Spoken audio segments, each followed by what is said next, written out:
Well, hello, my dear viewer. Um,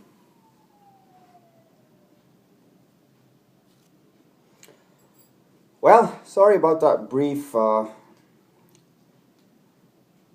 interruption. That was my landlady telling me I need to leave. All right. Now, the problem is I've got two videos, and first of all, nobody watches them, even if it was one video, regardless of what I title it and regardless of what I talk about. The reason being that I ramble so much, which is part two. But there is a thread of continuity. Ah. And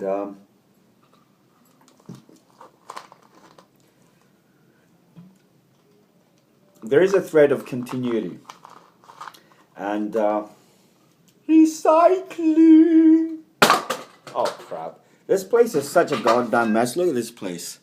I got like Sunday and Monday, like Saturday and Sunday to clean this whole goddamn place up. Look at this. This is the worst. This table right here. And then there's this table over here. Not to mention stuff on the balcony and the bedroom and these closets. Like, it's mission impossible, folks. And that's where, what do they say? When the going gets tough, the tough get going. Okay, so ideally, I'm going to put both of these movies together, right? And edit them together and call this part one and part two. Because, I said some interesting stuff in part one, talking about the Quran. My goal wasn't to talk about the Quran. My goal, as with most of my videos, my dear viewer, is to, in a sense, enlighten you with the thoughts of a believing, practicing, intelligent, informed, well-read, researched, scholarly Shia conservative Muslim. Scholarly. I've written books. I've got some lying around here somewhere if I look hard enough, right? Now, you got to understand that my goal is not to change a person from one thing into another, to make him from a non-Muslim to a Muslim, to make him from a Shia into a Sunni, to make him from an atheist into agnostic, or from agnostic to a believer.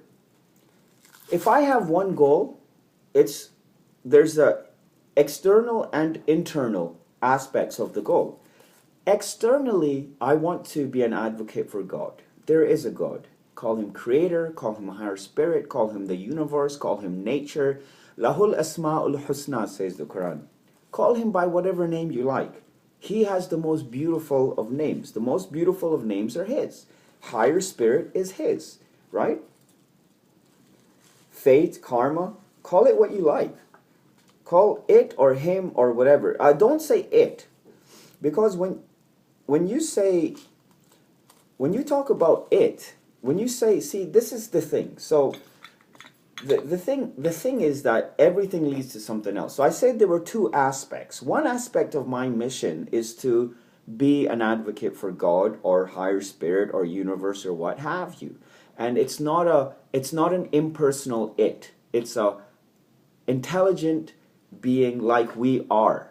It's not like a human emotions and all this kind of nonsense. Yeah, God likes certain things, doesn't like certain things. He wants certain things. Animals are the same way. Everything in nature is the same way. Everything in nature has a purpose that it's trying to accomplish. In any case, nature, comparing God to nature is not apropos at all. Just because God created nature. It's like saying, I created this box here of Q-tips or whatever. There's this box of Q-tips, right? Somebody created it, all right? Now, does that mean the person who created it is like that box of Q-tips? How many similarities? So the person who created the Q-tips exists. The Q-tips exist. Apart from physical similarities in terms of they both consist of atoms, they both have a molecular structure, right? They both have chemical and physical properties. That's about it. There's a line that's drawn between animate world and inanimate world. all of the features of the inanimate world are shared between me and this thing. We all have, me and this thing are the same in terms of the inanimate world. Inanimate. We are solid. We have a texture. We have color properties. Me and this thing. But when we cross the line and go into when you cross the line and go into the sphere of life, then there's no similarity between me and this thing. The 7 characteristics of life are not shared between me and this thing. This thing doesn't reproduce. This thing doesn't eat. This thing doesn't defecate, right? This thing doesn't have any of the, or does it? I don't really think it does, right? I'm hoping most scientists would agree that I share 0 properties that are the characteristics of living things. I share none of those properties with this thing because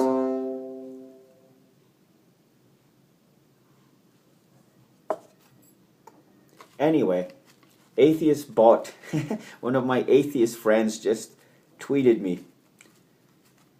I said a very nice saying of Imam Ali's, peace be upon him, which is that there's enough light for the one who wants to see, and he just shot back, sounds a lot like you got to believe to believe. And he's right. That's the whole point. The point is he's right. As far as God is concerned, God is an experience. That's all he is. You can't describe him, right? You can't understand him. You can't picture him. You can't visualize him. You can't do any of those things. What you got to do is you got to go out onto the balcony once in a while and have a nice stogie. But you got to be aware of the fact that it's freaking cold, yo. So I get to show off. I get to go from being a disgraceful bum, unshaven and unkept, and I get to impress you, my dear viewer, with my beautiful security jacket. This thing, when I put this thing on, I'm king. Look at this thing. Construction site, right? So basically, I wanted to teach you about swordsmanship too. Basically, get any kind of stick, right? And you can turn it into a sword. And then what you do is you twirl it around. Oh my God, and it's best for stretching. And as you get into it, my dear viewer, I wish I could show you some of this stuff. I got so much stuff to show you. Thank God I'm still relatively young, right? In any case, we got a problem on the balcony because as you can see, there's something blocking the door, my dear viewer. So just give me a moment while I figure this out.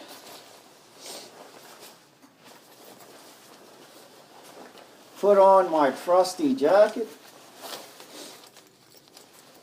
Light my goddamn joint.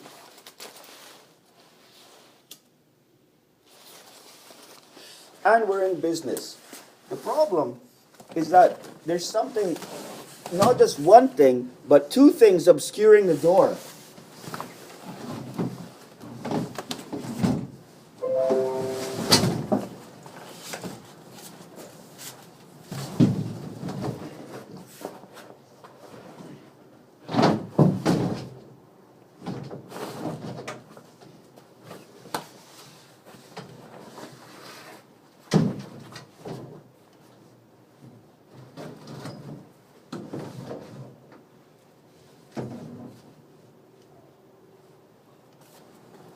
There we go, my dear viewer.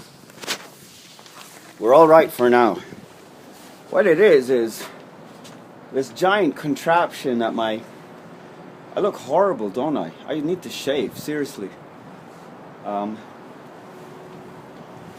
This contraption that my wife put on her car, all scratched up now, but it's this long thing that my wife essentially had on the top of her Jeep. And she drove it like 3,000 kilometers plus all the way from Seattle back to Toronto. We used to live in Seattle. We have a whole bunch of stuff still there. plus my beautiful snowboard. So both of them had kind of fallen over, and they were, as it were, obscuring. Goddamn thing keeps on falling down. They were obscuring, my dear viewer, they were obscuring the view, right? Or rather, blocking the door. Now, in terms of God, that's my external goal. To talk about God, to be an advocate for higher power. And by the way, that external conversation is tied to an internal conversation, internal goal. I shouldn't say internal conversation, I should say things like honesty, justice, beauty, sublimity, wonder, awe, right? Love, I guess.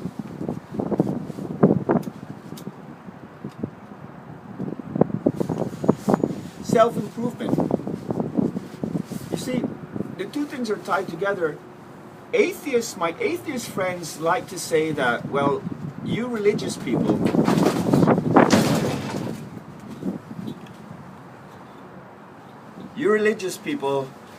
you don't have a moratorium or a monopoly on morality.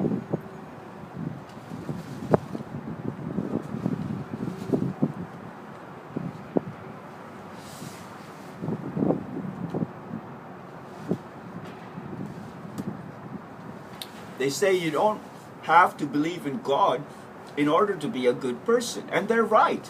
However, you do have to believe in goodness in order to be a good person. That's the internal discussion. If you talk about God, but on the inside you don't act and embody those principles that a servant of God should embody and exemplify, in that case there's a disjoint between your external and internal. On the other hand, this is where it gets interesting. You could say, I'm an atheist, fuck religion, you know, down with Islam, down with the Quran, down with Christianity, down with Judaism. You could say all these things, right?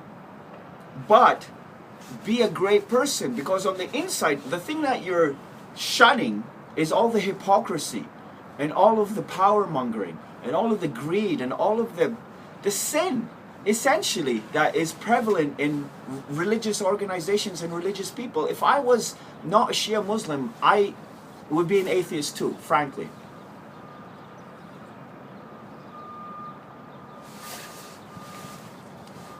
I mean, of course, I'm falling into the trap of everybody loves their own religion. What are you going to do? I'm human after all, right, my dear viewer? Ah!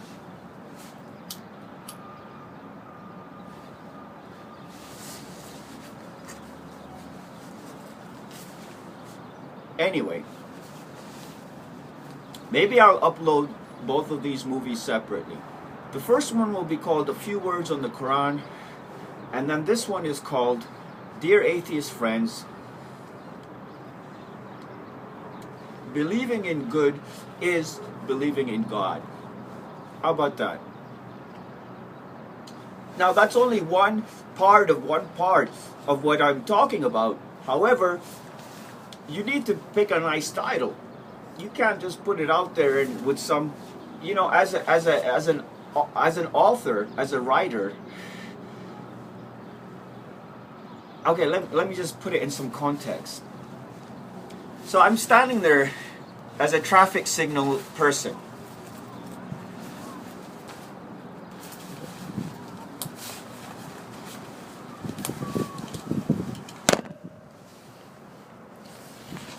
And yes, I need a license. Yes, I'm trained. Yes, I understand the name of the game. You've got multiple lanes of traffic going in different directions. You're standing at an intersection, and then along the way come all these trucks that are trying to get in and out of a construction site, and you by yourself, because they're too cheap to hire another fucking signal person,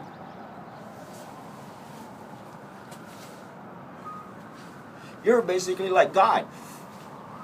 You have ultimate control. You stop, you go, like I got my stop sign, and your hand has to be above shoulder height and all this kind of stuff. You show the stop sign to the first guy, and then you raise it up with long pole. You put it up so people behind him can see, and then you raise it back down. Otherwise, people behind him may not realize they need to stop. Any little thing like that can cause a major accident. Someone could get killed, property could be damaged, my company could be liable, my customer, the construction company, in this case Reliance, or First Con, I don't really care. It doesn't matter. A customer is a customer. A fucking guy who's giving me his time and money and honoring me and respecting me and entrusting me with some responsibilities. And there's millions of people out there who basically would turn a guy like me away. And this person essentially entrusted me with these responsibilities, and at the same time has offered to remunerate me. Remunerate. Romeo, Echo, November. Oh my God. You know why this thing keeps falling, right, my dear viewer? This is my pet theory. As a so-called voodoo magic believer, right? As a religious person. Once you believe in God, you really can believe in anything. Of course you can. Once you believe in God, anything's possible. Don't you understand? That's the whole beauty of the damn thing. But understanding God is the only thing that's impossible. But if you think about it, understanding anything in this universe, therefore, is impossible. Because everything is created by Him. Every little thing has so many significances and so much knowledge is potentially available through studying one little thing. Like you'll say, okay, the guy's obviously... you know, he smokes too much, let's say. Okay, so if a person smokes too much, it's easy to judge. You see, the same thing that atheists accuse us of, they are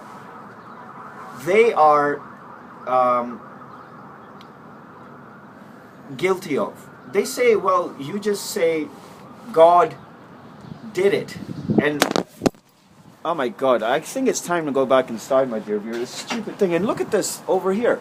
The stupid thing fell down again, and I have to deal with this fucking thing.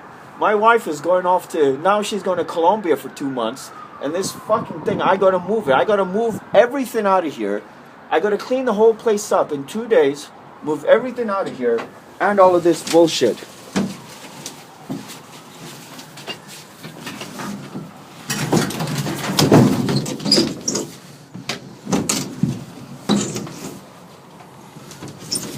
The real problem is the stupid fucking thing is not, pardon my French, dear viewer, but, you know, like things get to head around here pretty damn quick.